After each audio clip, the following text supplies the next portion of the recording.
Picture this.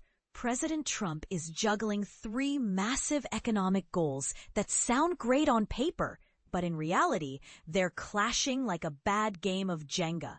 Boosting American manufacturing, slashing immigration, and keeping prices affordable. Can he really pull off all three without something toppling over? It's a dilemma that's got economists scratching their heads and everyday folks wondering how it all fits together. But here's where it gets controversial. Is this economic trilemma just a smart strategy, or is it a recipe for unintended chaos? Stick around, because we're about to dive deep into why these priorities might be at odds, and trust me, the twists will surprise you. Let's start with a simple analogy to make this easier to grasp, especially if you're new to economic debates. Think about hunting for an apartment. You want it to be affordable, spacious, and conveniently located, right? But in the real world, you usually end up picking just 2 out of 3. Go for cheap and big? Expect a long, frustrating commute. Affordable and central? You'll be squeezing into a tiny space. Spacious and well-placed? Buckle up for a hefty rent bill. This is what's called a trilemma, an impossible triangle where you can't have it all without sacrificing something. And believe it or not, President Donald Trump and the American public are facing a far more serious version of this in the economy.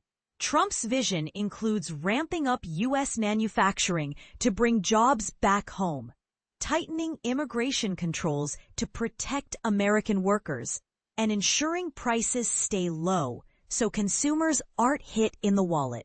Each goal makes sense individually or in pairs, but experts in economics and trade warn that achieving all three simultaneously is a tall order. For instance, expanding factories to produce everything from budget gadgets to cutting-edge tech sounds promising, but restricting foreign workers complicates staffing those operations. You might curb immigration and use tariffs to encourage domestic production, yet that could drive up costs for everyone. Or companies could keep manufacturing cheaper goods overseas if trade rules loosen, pleasing shoppers but undermining the Made in America push. The bottom line? Trade-offs are inevitable, and ignoring them could lead to bigger problems. And this is the part most people miss. It's not just about economics. It's a battle between Trump's economic war to revive industry, his culture war on immigration, and the everyday American's desire for a stable paycheck. The president's core agenda revolves around revitalizing U.S. manufacturing, where businesses can still import goods but face tariffs as a penalty. This is meant to incentivize local production. But at the same time, there's a series of things that are happening that are making the U.S. a less attractive place to invest. It's a classic case of mixed signals that can scare off potential investors. The biggest hurdle for foreign companies eyeing U.S. operations? Trump's aggressive stance on immigration. Take the early September raid on Hyundai's $7.6 billion plant in Georgia, where 475 workers, mostly South Korean nationals, were arrested and detained. Hyundai reported delays of 2 to 3 months in starting up, and the incident has broader implications for foreign investment. Sure, companies must follow immigration laws, but these high-profile, unpredictable crackdowns are making global firms nervous. Scott Lincecum, Vice President of General Economics and Trade at the Cato Institute, a libertarian think tank, explains the tension. There's this gray area, and generally folks look the other way. But you don't look the other way when you're conducting very public immigration raids. That gets to where the conflict is. Trump is weird. He actually is not totally against at least skilled immigrants, but he also wants this very public display of force. In industries like semiconductors, electric vehicles, and batteries, Companies often need specialized foreign talent trained on specific technologies to launch U.S. factories. Caldwell notes, "It's not as if we can train people in the U.S. or we can pull people from other parts of the U.S. to be able to do that. You have to have been there and operated those plants and possibly designed them and commissioned them." For example, Taiwan's TSMC has brought in Taiwanese experts for its Arizona facility. If immigration becomes too burdensome, firms might abandon plans or find loopholes, hurting Trump's manufacturing dreams.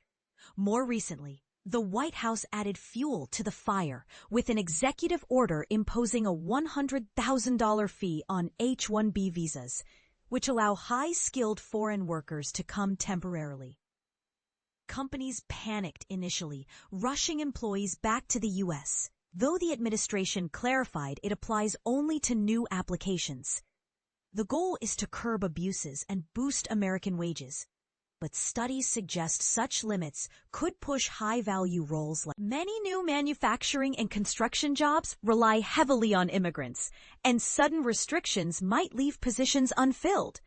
With an aging U.S. population and fewer young Americans eager for factory work, the Bureau of Labor Statistics reports around 400,000 unfilled manufacturing jobs, and surveys show reluctance to join the workforce. It's tough to fill the gap. Giovanni Perry, an economics professor at UC Davis specializing in immigration and labor, points out that immigrants provide crucial skills for reviving manufacturing. Even if you take away the cheap stuff part, if you want an economy that grows, including in manufacturing, shrinking the employment of immigrants at a time in which the native employment is shrinking, you are not going to get these two things together, he says. This isn't just about prices or inflation. It's about long-term economic health and growth. But here's where it gets controversial. Trump's trade policies and price goals are often seen as incompatible by many experts. Tariffs on imports can raise costs for foreign goods and even domestic ones, acting as a blunt tool rather than a precise strategy. Gordon Hanson, a professor at Harvard's Kennedy School, bluntly states, "The administration's trade and immigration policies are bad for consumers. Full stop. They just are. When you tax imports, that's bad for consumers. When you drive up the price of goods we produce by restricting the supply of labor, that's bad for consumers. Tariffs aim to protect U.S. makers by making overseas products pricier, creating a price wall that encourages buying American," explains Mary Lovely, a senior fellow at the Peterson Institute for International Economics. But this can lead to higher prices across the board, as seen in 2018 when Trump's tariffs on washing machines increased costs for both imported and U.S.-made models, plus dryers that weren't even targeted. Lovely adds, "The tariffs will also decrease the variety of products that are available in the United States." There's this impression that this buildup in manufacturing is sort of a free ride. There's no trade-off. But we're running this huge experiment where we're trying to shift the composition of the U.S. economy. Moreover, tariffs might divert workers from vital sectors like healthcare, where aging baby boomers need care. Manufacturing isn't booming everywhere. High-tech plants need fewer workers, and reshoring low-skill jobs like t-shirt production could spike prices and be hard to fill. Hansen warns, if you jack up tariffs high enough, you'll bring manufacturing production back. But it's a really costly way of doing it because you're taxing consumers to make that happen. Already, prices are rising for items like coffee, beef, apparel, and energy, with automakers absorbing costs for now but likely passing them on eventually. Interestingly, this trilemma isn't just Trump's problem. It's a reflection of American priorities. While immigration worries are easing, it helped elect him. Polls show support for reviving manufacturing, even if people don't want the jobs, and concern over rising prices, creating a misalignment in public opinion. The White House pushes back, with spokesperson Kush Desai arguing there's no trilemma.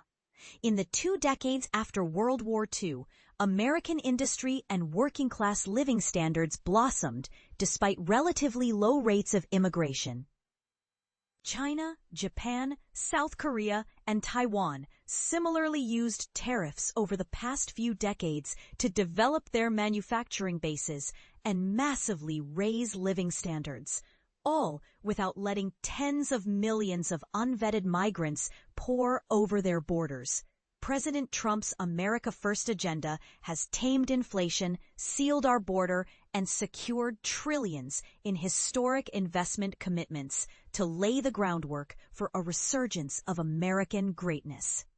Critics like Lincecum call this a hilarious non sequitur, noting post-World War II America had a booming native workforce and a recovering world, unlike today's shrinking population. Lovely adds that those countries were at lower development stages and didn't rely heavily on tariffs as we do now. And this is the part most people miss. The uncertainty from the White House, from challenging Federal Reserve independence to government stakes in companies like Intel and U.S. Steel or halting wind projects, is making businesses wary. Julia Gellert from the Migration Policy Institute says, companies around the world might be looking at the U.S. and wondering if this is really the environment to invest in at this point in time. In a perfect scenario, we'd see booming jobs in manufacturing benefiting Americans with low prices and controlled inflation. But reality bites. These policies risk higher costs, leaving businesses, consumers, and workers anxious about the future. The more Trump leans into one goal, the more the others strain. As Caldwell puts it, at the end of the day, there are people making these decisions, and there's been a huge erosion of trust. Generally speaking, people don't like to do business with those that they don't trust. So what's your take? Do you believe Trump's trilemma can be solved, or is it a setup for economic turmoil? Is prioritizing manufacturing worth the potential price hikes and immigration tensions? And could a controversial counterpoint, like embracing more skilled immigration to fuel growth, actually be the key? Share your opinions in the comments. I'd love to hear if you agree, disagree, or have a fresh perspective.